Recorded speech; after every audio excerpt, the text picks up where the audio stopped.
Good morning and welcome to Beware of Spoilers. I am Adam on this very rainy Tuesday. It's Tuesday. Let's talk about The Last of Us. The newest episode that came out on Sunday that I recorded something else yesterday and then forgot to upload, so that'll go up as well. Or probably not, actually, because I think it kind of blew over. So, whatever, it is what it is. Point is, new episode of The Last of Us. And I think that we're now past the midway point on the season. Definitive. I think we passed it like halfway through the last episode, because I think it's only 7 episodes this season. Point is, I think we have like 2 episodes left. This is episode 4, and we have episode 5. No, we have 3 episodes left. This is episode 4, so we still have 5, 6, and 7. So the question is, like, where is the season going? I think we talked about this last week a little bit. This idea that, like, I've never played the game. And I'll say that every week, just so that way we're all, kind of refreshed on that. I don't know anything about what goes on from here on out. I'm not entirely sure where it goes from here, based on the canon. But we talked about it last week, even from a storytelling perspective. Where does this show go from here? Because it's like, look, they're in Seattle. How long are we going to milk them being in Seattle trying to find, trying to find Abby? How long is that going to take? And I think that's going to be the issue. Now, we do have this other fight between the various groups of Fedra, and I do love Jeffrey Wright. So having Jeffrey Wright here is definitely a big benefit to the show. But I'm not really engaged on a minute-to-minute level. And I think it has everything to do with the fact that, like, we're at this point with this show. We are at, we've reached the point where we are looking at,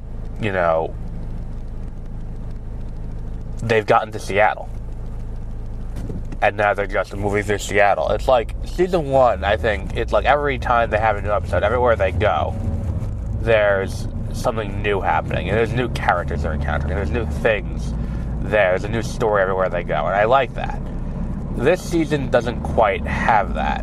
And I'm not saying definitively it's worse because of that. And I'm not saying, I hate using the word worse, because that implies like a significant downturn in quality.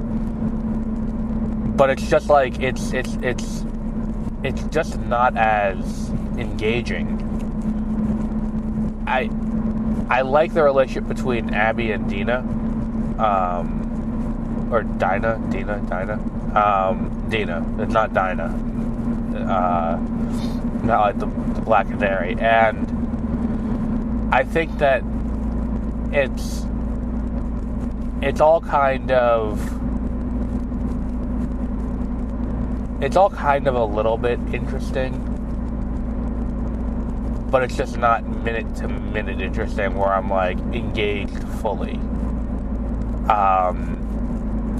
It's like, oh look, well, she found out that Ellie's immune, which led to some great tension, and that moment where she's like, don't make this thing harder than it needs to be, because she's like, oh, I have to kill her now.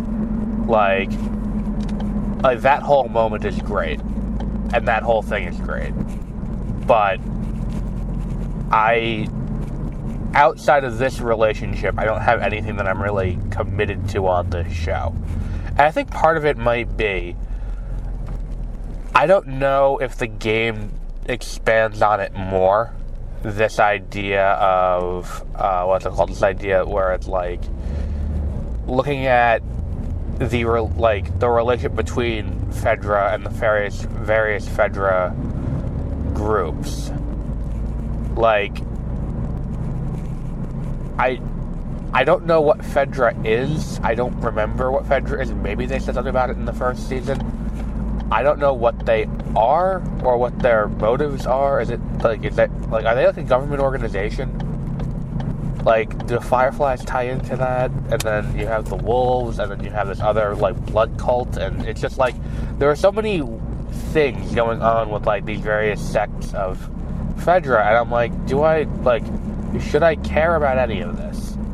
Is really the question that I end up with. Should I care about any of it? And I don't think the game, the show, has given me a reason to really care about any of this. So it's like, we were never really defined. I don't think they ever really defined Fedra as bad guys. I don't remember season 1 that well, and I think that's the other issue here, is that it's like this brave new world we're in, where it takes 2 seasons for a new TV show to come out, definitely harms my ability to enjoy these shows as much, because it's like,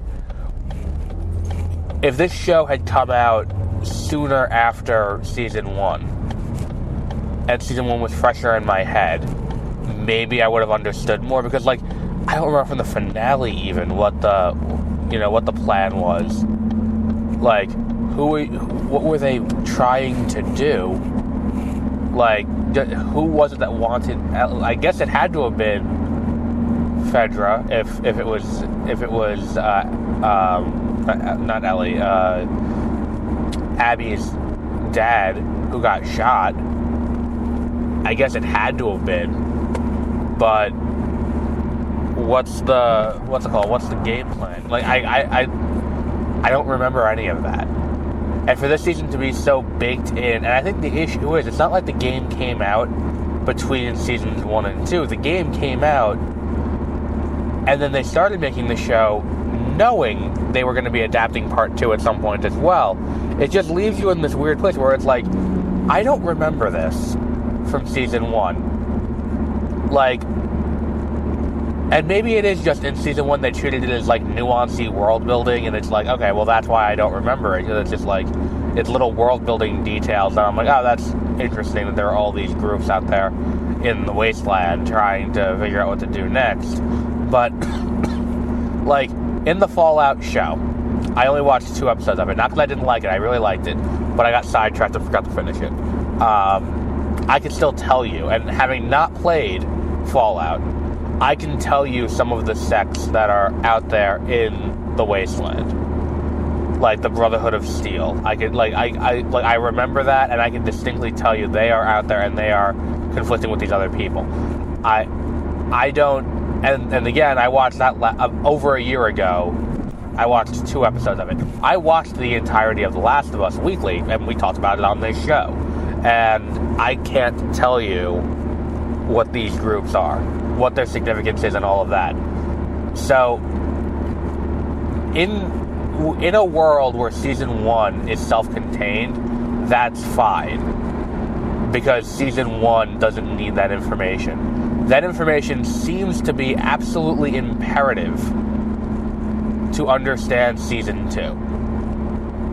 And unfortunately, I don't think the show's doing a great job of laying out who this is. So it's just kind of this weird situation where it's like, why are we...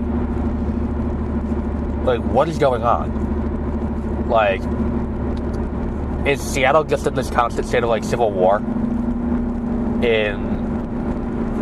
At this time, it's just kind of like, what's going on here? It's a very weird situation. I don't think the show is doing a good enough job of keeping us up to date. And I'm not saying I need to know every nuanced detail of world building, and as evidenced by, it's like, I think it's been season 1, I don't need to know about any of this. I do not need to know about anything that's going on. But for everyone to talk about Fedra, like it's this big thing everyone knows about, and for them to, if they encountered them like twice in season 1, that's a lot. And they just kind of move across the United States with minimal effort.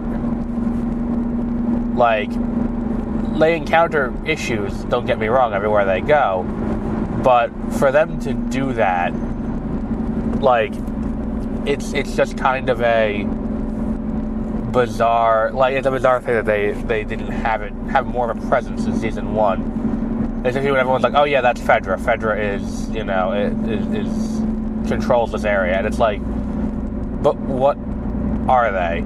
Like, like, it's just at this point, it's like, and we have, like, if Fedra is not defined, and maybe it was, and I just don't remember, and if it is, don't kill me, because it's like, look, for this show, I watch a lot of TV, I have a lot of things to keep track of, and there's a lot of miscellaneous Star Wars nonsense in my head. The nuance of The Last of Us is not something that stuck, I guess, because it was, again, 2 years ago.